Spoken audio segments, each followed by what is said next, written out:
Mathematics के इस lecture में आप सभी का बहुत बहुत स्वागत है। पिछले लेक्चर में हमने आपको एन ए यूनियन बी और बहुत सारे फॉर्मूले बताए थे। एन ए यूनियन बी का formula n A plus n B minus n A intersection B. देखो इसका मतलब क्या होता है ये बता दें हम। ए या बी में उपस्थित अवयवों की संख्या। ए यूनियन बी एक समुच्चय होता है, जब उसमें एन लग जाता है तो ए यूनियन बी में उपस्थित अवयवों की संख्या। ए या बी में उपस्थित अवयवों की संख्या। एन ए का मतलब होता है ए में उपस्थित अवयवों की संख्या, और एन बी का मतलब होता है बी में उपस्थित अवयवों की संख्या, और एन ए इंटरसेक्शन बी का मतलब होता है ए और बी दोनों में उपस्थित अवयवों की संख्या। देखिए दूसरा फॉर्मूला होता है n A minus B. A होता है n A intersection B complement के बराबर। इसका मतलब होता है n A minus n A intersection B. इसका मतलब होता है ऐसे अवयव जो केवल ए में हों और बी में ना हो। इंटरसेक्शन को और पढ़ा करो, यूनियन को या पढ़ा करो, या इसको पढ़ा करो और एंड। देखिए इसका मतलब होता है ऐसे अवयव जो केवल ए में हों और बी में ना हों, ऐसे अवयवों की संख्या। और इसका मतलब होता है ए में उपस्थित अवयवों की संख्या। इसका मतलब होता है ए और बी दोनों में उपस्थित अवयवों की संख्या।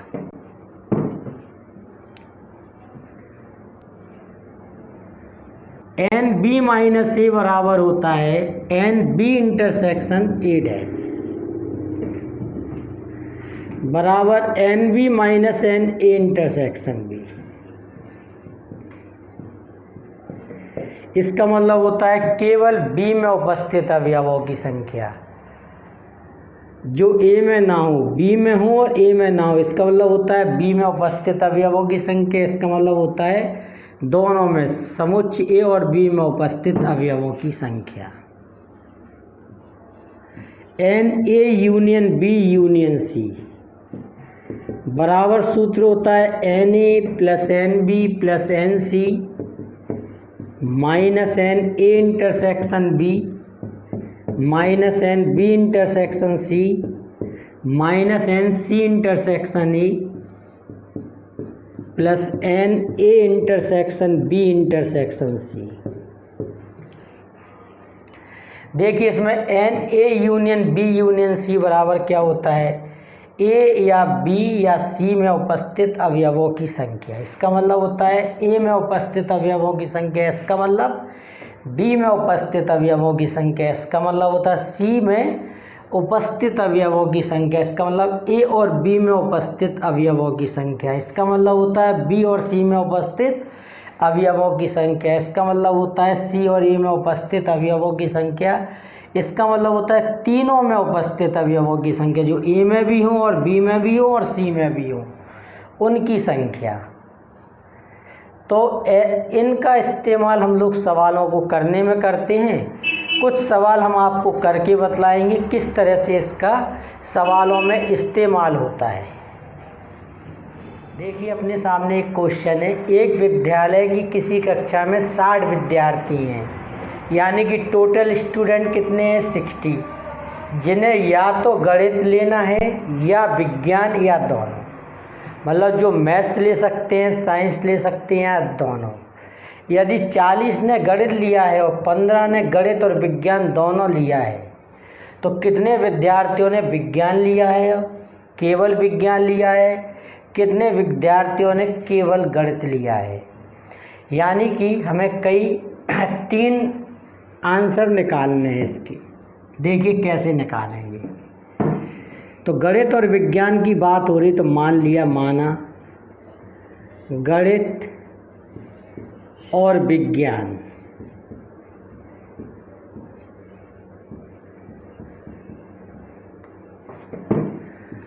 लेने वाले छात्रों का समुच्चय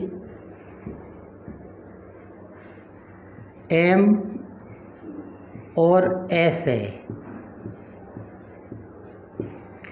गणित लेने वालों का एम है और विज्ञान लेने वालों का क्या क्या है, एस। अब 60 स्टूडेंट ऐसे हैं जिन्होंने गणित या विज्ञान कुछ भी ले सकते हैं, क्योंकि टोटल कितने हैं 60। तो एम यूनियन एस इक्वल क्या हो जाएगा 60, और 40 ने गणित लिया है, यानी कि एन एम बराबर क्या है 40, और 15 ने गणित और विज्ञान दोनों लिया है। एम इंटरसेक्शन एस बराबर कितना है 15। तो नंबर 1 सबसे पहला आंसर निकालना है हम लोगों को, विज्ञान लेने वाले स्टूडेंट की संख्या, यानी कि एन एस बराबर ज्ञात करना है। तो देखिए कैसे करेंगे इसको। एम यूनियन एस बराबर क्या होता है, n M plus n S minus n M intersection S. M union S कितना है 60, एन एम कितना है 40, एन एस कितना है फाइंड करना है, एन एम इंटरसेक्शन एस है 15। तभी क्या हो जाएगा 60 इक्वल 40 माइनस 15 कितना हो जाएगा 25 प्लस एन एस, और 25 को उस तरफ ले जाएंगे तो कितना हो जाएगा 35। यानी कि विज्ञान विषय जिन विद्यार्थियों ने लिया है उनकी संख्या कितनी आ गई 35। अब सेकंड पार्ट क्या है, केवल विज्ञान लिया है उनकी संख्या निकालना है। केवल विज्ञान लिया और विज्ञान लिया, इनमें अंतर क्या होता है, विज्ञान लिया यानी कि एन एस, केवल विज्ञान लिया इसका मतलब होता है विज्ञान लिया है और गणित को नहीं लिया है। इसका क्या मतलब होगा, विज्ञान लिया है और गणित को नहीं लिया है।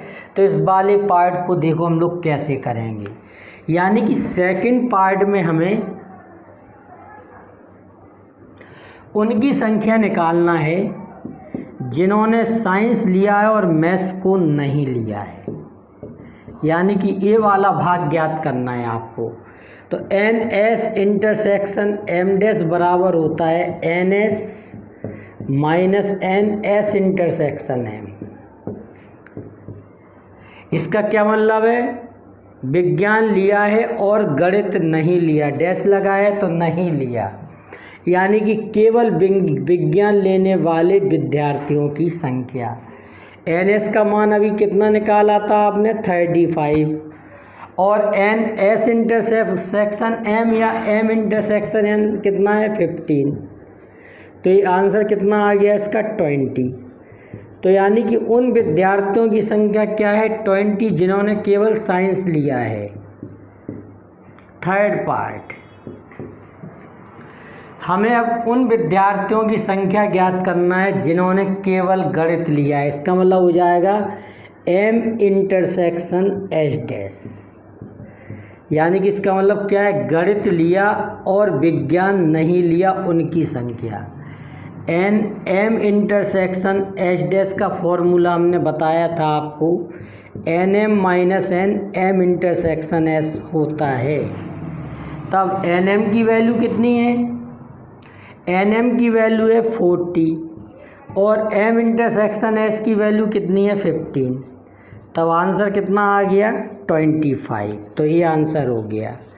25 स्टूडेंट केवल गणित लेते हैं और 20 स्टूडेंट केवल साइंस लेते हैं। इस तरह से कंप्लीट आंसर हो गया। देखिए अपने सामने एक क्वेश्चन है, ये किसी कक्षा में 45 विद्यार्थी हैं, 45 स्टूडेंट्स हैं। 18 ने क्या लिया है, गणित लिया है किंतु कला नहीं, और 28 ने गणित लिया है। कितने विद्यार्थियों ने कला लिया है किंतु गणित नहीं ली, उनकी संख्या में निकालना है। देखिए इस क्वेश्चन को हम लोग कैसे सॉल्व करेंगे। देखिए पहले मान लेंगे, माना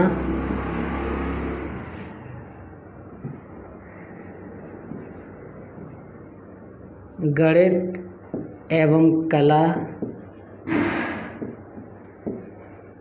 के विद्यार्थियों का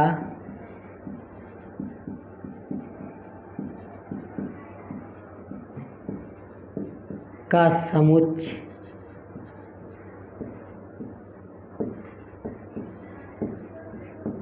क्रमशः M और A है। M किसका है? गणित का। और A किसका है? कला का। तो ये क्या दे रखा है? 45 विद्यार्थी हैं। टोटल स्टूडेंट कितने हैं? 45। तो M यूनियन A इक्वल कितना हो गया? 45। और 18 ने गणित लिया है किंतु कला नहीं। गणित लिया है और कला को नहीं लिया, वो कितने हैं? 18। और 28 ने गणित को लिया है, यानी कि NM बराबर कितना है? 28। तो कितने विद्यार्थियों ने कला को लिया है और गणित को नहीं लिया है, उनकी संख्या हमें ज्ञात करना है। तो देखिए, ये वाला मान अगर आपको निकालना है NA इंटरसेक्शन M डैश का, तो आपके पास होना चाहिए NA minus N M intersection A या A इंटरसेक्शन A। NA और NM इंटरसेक्शन A दो बातें होना चाहिए, तब NA इंटरसेक्शन M डैश आ जाएगा, जो कला लिए हैं और गणित नहीं लिए हैं। तो देखिए इस काम को आप कैसे करोगे। पहले हमने लगाया MA इंटरसेक्शन A डैश, तो ये क्या आ गया? NM minus NM intersection A, ये सूत्र हो गया। NM इंटरसेक्शन A डैश की वैल्यू क्या दे रखी है? 18। और NM की वैल्यू कितनी दे रखी है? 28। और NM इंटरसेक्शन A की वैल्यू हम इससे क्या कर लेंगे? फाइंड। तब NM इंटरसेक्शन A बराबर हो जाएगा 18 को इस तरफ लाओ, N इंटरसेक्शन M को उस तरफ, तो 28 माइनस 18 यानी कि कितना आ गया? 10। देखिए ये वैल्यू आ गई अब आपकी। अब आपको क्या निकालना है? NA। तो देखो NA के मान निकालने के लिए NM यूनियन A लगा दे रहे, क्या हो जाएगा? NM plus NA minus NM intersection A, ये वाला फॉर्मूला लगा दिया। अब NM यूनियन A की वैल्यू कितनी है? 45। NM की वैल्यू कितनी है? 28 प्लस NA, और NM इंटरसेक्शन A कितना है? 10। तो 45 इक्वल कितना हो गया?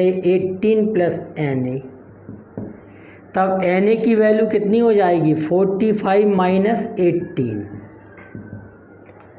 यानी कि ये हो जाएगा कितना? 27 आ जाएगा। ये NA की वैल्यू आ गई इतनी। अब देखिए, अब आपको निकालना है NA इंटरसेक्शन M डैश। तो सूत्र क्या लग जाएगा? NA minus NA intersection M। NA की वैल्यू कितनी है? 27। NA इंटरसेक्शन M की वैल्यू कितनी है? 10। तो ये कितना आ गया? 17 आ गया। ये NA इंटरसेक्शन M डैश कितना आ गया? 17। ये आंसर आ गया। देखिए इसको वेन डायग्राम से भी कर सकते हैं, बहुत ध्यान से देखिए वेन डायग्राम से इसको कैसे कर सकते हो। देखिए A दे रखा है, मान के चलो M, और ये क्या है? A। तो NM में कितना है? 28 है, और NM इंटरसेक्शन A डैश में कितना है? 18। 18 का मतलब ऐसी संख्या जो केवल M में है, A में नहीं है। तो A वाला जो हिस्सा है, A वाला जो पार्ट है, A वाला क्या शो करता है? A वाला शो करता है M इंटरसेक्शन A डैश, यानी कि केवल M में। अब ध्यान देंगे आप, देखिए तो यहाँ क्या लिख दिया हमने? 18 लिख दिया यहाँ पे, और NM में कुल कितना है? 28। तो 18 को टोटल 28 करने के लिए यहाँ क्या लिख दिया? 10। देखो NM में कितने हो गए? 28। और n M intersection A dash में कितने होगा 18, 18 और 10 कितना हो गया 28। अब टोटल कितने हैं 45, 45 में से 28 को सब्सट्रैक्ट कर दो तो इधर क्या लिख दोगे 17। इन तीनों का सम कितना होगा 45। ये जो संख्या है, ये जो नंबर है, केवल ए में केवल उन विद्यार्थियों की संख्या आ जाएगी जिन्होंने आर्ट लिया है और मैथ्स नहीं ली, उनकी संख्या क्या है 17। और जिन्होंने आर्ट लिया उनकी संख्या कितनी हो जाएगी, जिन्होंने कला लिया उनकी संख्या कितनी हो जाएगी 27। और 17 किसकी संख्या हो जाएगी, जिन्होंने केवल कला लिया है। तो इस तरह से भी हम लोग वेन डायग्राम से दिखा के भी इस सवाल को कर सकते हैं। देखिए क्वेश्चन है अपने सामने, 1000 व्यक्तियों के समूह में से 700 केवल हिंदी पढ़ सकते हैं। ऐसी संख्या 700 है जो केवल हिंदी पढ़ सकते हैं और 240 केवल अंग्रेजी पढ़ सकते हैं। जो एक केवल लिखा रहता है इसका मतलब हिंदी अंग्रेजी की बात चल रही, तो 700 केवल हिंदी पढ़ सकते हैं, इसका मतलब हिंदी पढ़ सकते हैं अंग्रेजी नहीं। और 240 केवल अंग्रेजी पढ़ सकते हैं, इसका मतलब वो अंग्रेजी पढ़ सकते हैं और हिंदी नहीं। तो हमें उन व्यक्तियों की संख्या ज्ञात करना है जो अंग्रेजी और हिंदी दोनों पढ़ सकते हैं। तो माना हिंदी और अंग्रेजी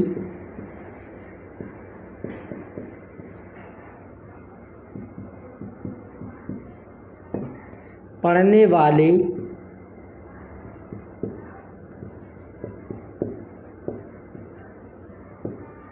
छात्रों का समुच्चय क्रमशः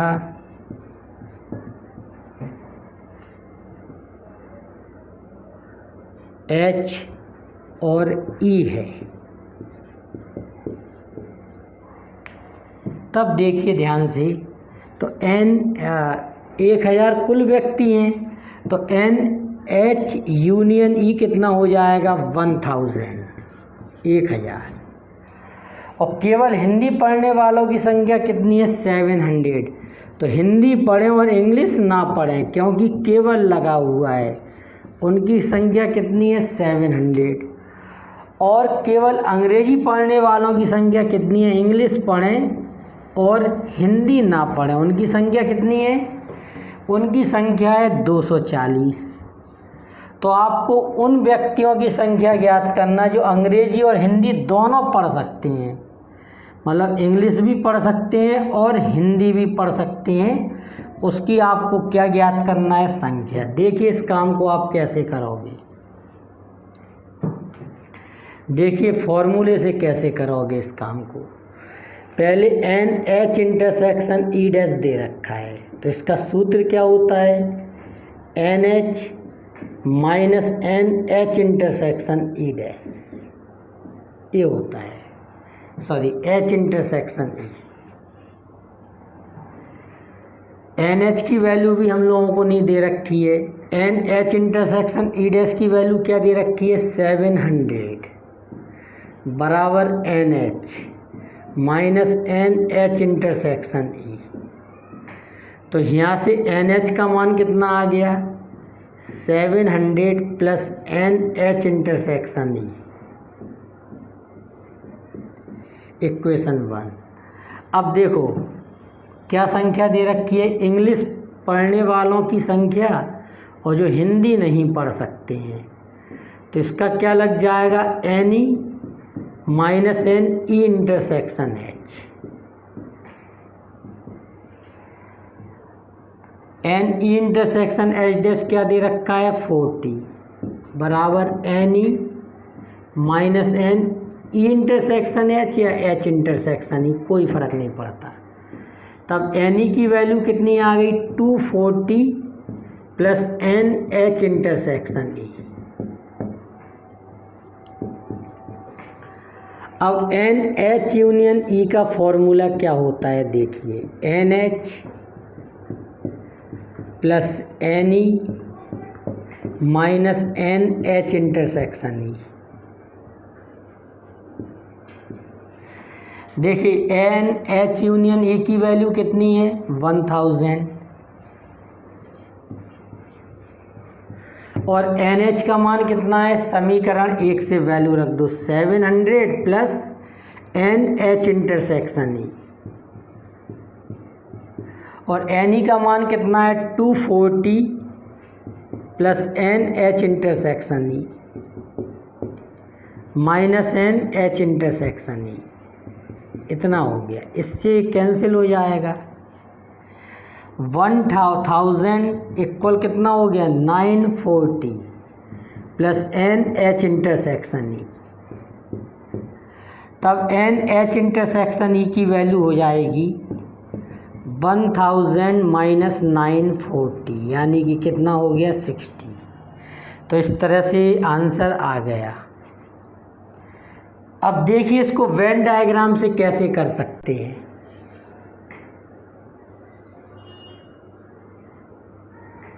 देखिए इसको वेन डायग्राम से कैसे करेंगे। अब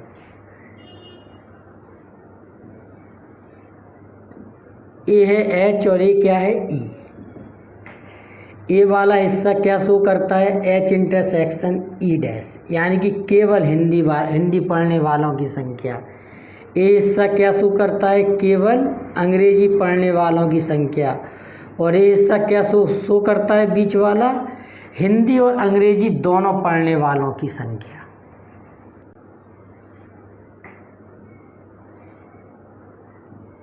हिंदी और इंग्लिश, तो दोनों पढ़ने वालों की संख्या कितनी है 1000। हिंदी पढ़ने वालों की संख्या जो इंग्लिश ना पढ़ते हो तो यहाँ 700 हो गया। इंग्लिश पढ़ते हो और हिंदी ना पढ़ते हो ये कितना हो गया 240 हो गया। इन दोनों का सम कितना है 940, जबकि कुल संख्या कितनी है 1000। तो इसको कंप्लीट 1000 करने के लिए ए वाला हिस्सा कितने से भरा जाएगा 60, तो 60 आंसर आ जाएगा। वैसे भी इसका एक सूत्र और बन सकता है एन एच यूनियन ई बराबर इन तीनों हिस्सों को जोड़ दो, जिस पर 700 लिखा है उसका मतलब क्या है H intersection E dash, plus इस वाले हिस्से का मतलब क्या है n H intersection E, plus इस वाले हिस्से का मतलब है n E intersection H dash. तो ये भी एक सूत्र बन सकता है वेन डायग्राम से।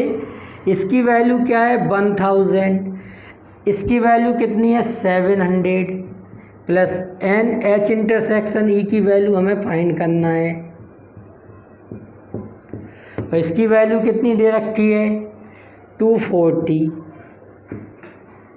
तो ये कितना हो गया 940 plus n H intersection E और ये कितना है 1000। उसको उस तरफ ले जाओ तो एन एच इंटरसेक्शन ई बराबर क्या हो जाएगा 1000 माइनस 940 यानी कि कितना हो जाएगा 60। यानी कि हिंदी और अंग्रेजी दोनों पढ़ सकते हैं, उनकी संख्या आ गई। एक सूत्र और हमने बना लिया वेन डायग्राम से। देखो टोटल क्या होगा, ये टोटल होगा एच यूनियन ई, इसको ऐड कर दिया इस वाले हिस्से को, फिर इसको ऐड कर दिया और इसको ऐड कर दिया, तीनों का सम क्या होगा एन एच यूनियन ई के बराबर। तो ये भी एक फॉर्मूला बन गया, उससे एक क्वेश्चन सॉल्व हो गया। देखिए क्वेश्चन है अपने सामने, किसी विद्यालय की बास्केटबॉल टीम में 21, हॉकी टीम में 26 और फुटबॉल टीम में 29 लड़के हैं।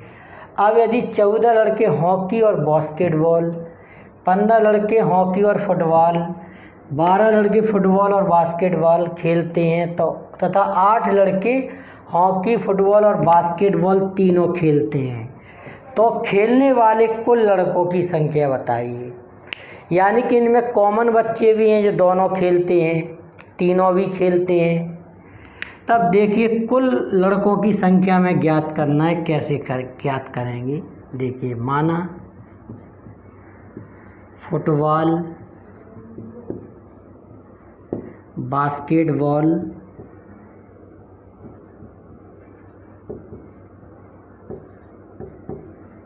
और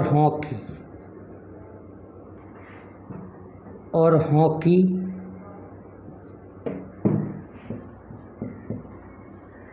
खेलने वाले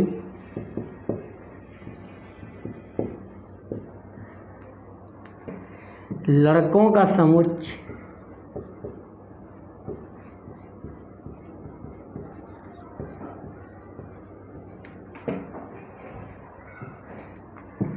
क्रमशः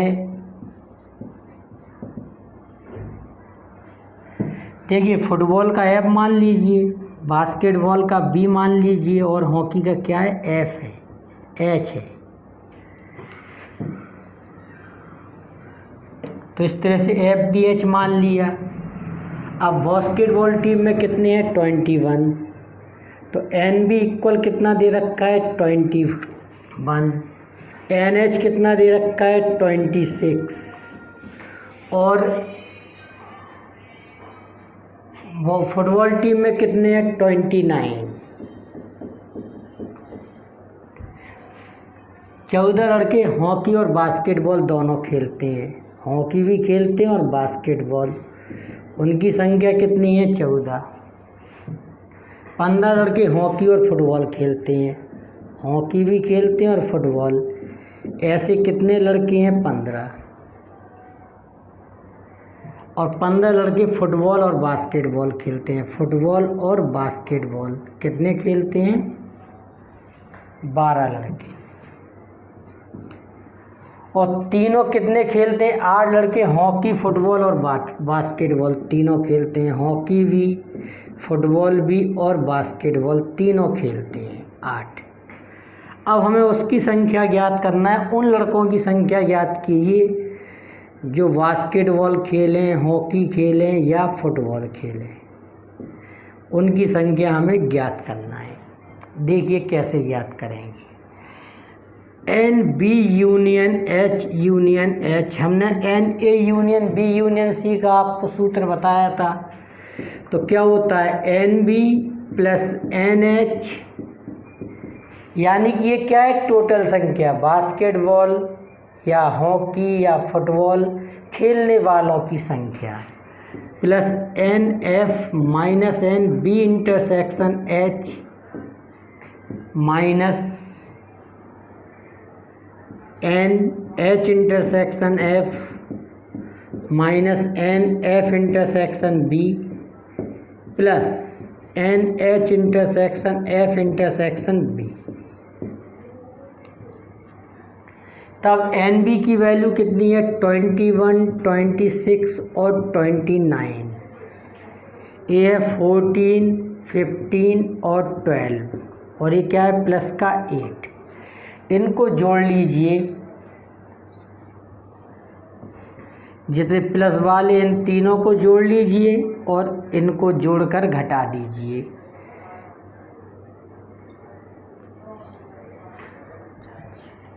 ये 84 आ गया ये, और इनको जोड़ लीजिए,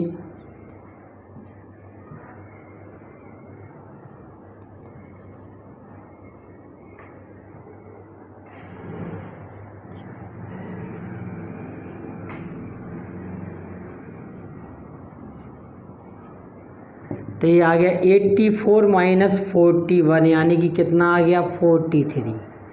तो 43 ऐसे लड़के हैं जो या तो हॉकी खेलते हैं या फुटबॉल खेलते हैं या बास्केटबॉल खेलते हैं। तो ये क्या है, टोटल संख्या। इस तरह से कर दिया, ये आंसर आ गया। ओके, ये अपने सामने क्वेश्चन है, 100 व्यक्तियों की किसी कार्यशाला में 29 भारतीय महिलाओं तथा 23 पुरुषों ने भाग लिया।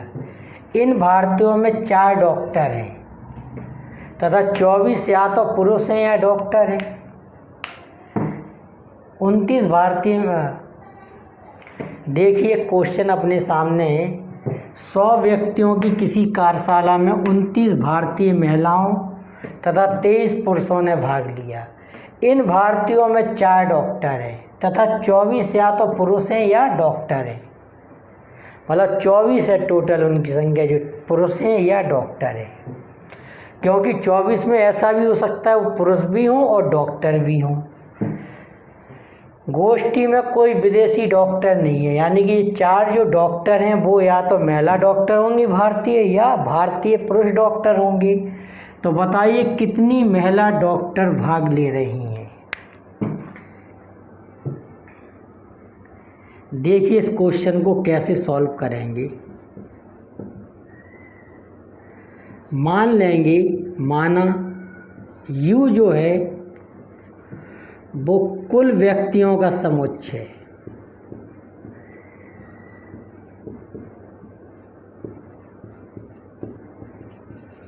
क्या मान लिया? U। और W क्या है? भारतीय महिलाओं का समुच्चय।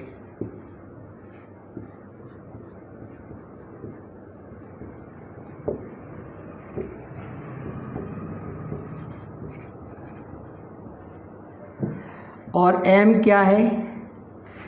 भारतीय पुरुषों का समुच्चय।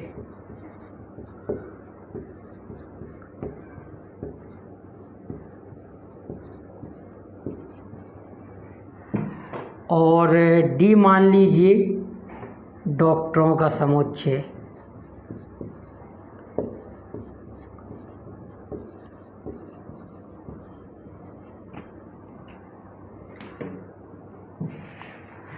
अब देखिए ध्यान से कैसे इस क्वेश्चन को सॉल्व करेंगे। तब हमें NU बराबर दे रखा है, NU की वैल्यू दे रखी है 100। भारतीय महिलाओं का समुच्चय क्या है? 29। और भारतीय पुरुषों का समुच्चय कितना है? 23।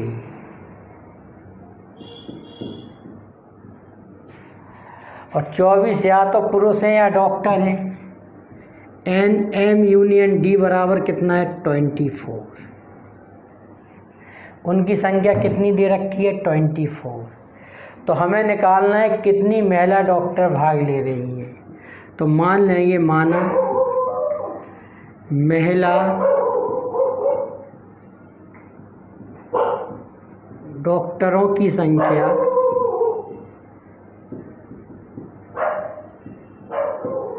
X है और कुल डॉक्टर कितने हैं? 4। तो पुरुष डॉक्टरों की संख्या क्या हो जाएगी?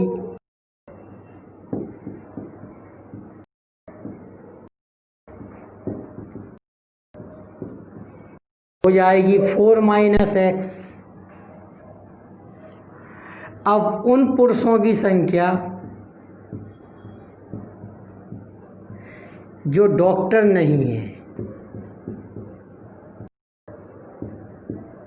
क्या नहीं है? जो डॉक्टर नहीं है, उन पुरुषों की संख्या क्या हो जाएगी? देखो कुल पुरुषों की संख्या कितनी दे रखी है? 23। तो 23 में से 4 - X कम कर दो तो ये क्या हो गया? 19 + X। अब देखो पुरुषों की वो संख्या, पुरुष की वो संख्या है जो डॉक्टर हैं, और पुरुषों की वो संख्या है जो डॉक्टर नहीं है। देखिए अब इसके आगे कैसे सॉल्व होगा। एक वेन डायग्राम बनाते हैं इसका। देखिए U बराबर कितना है? टोटल 100 है।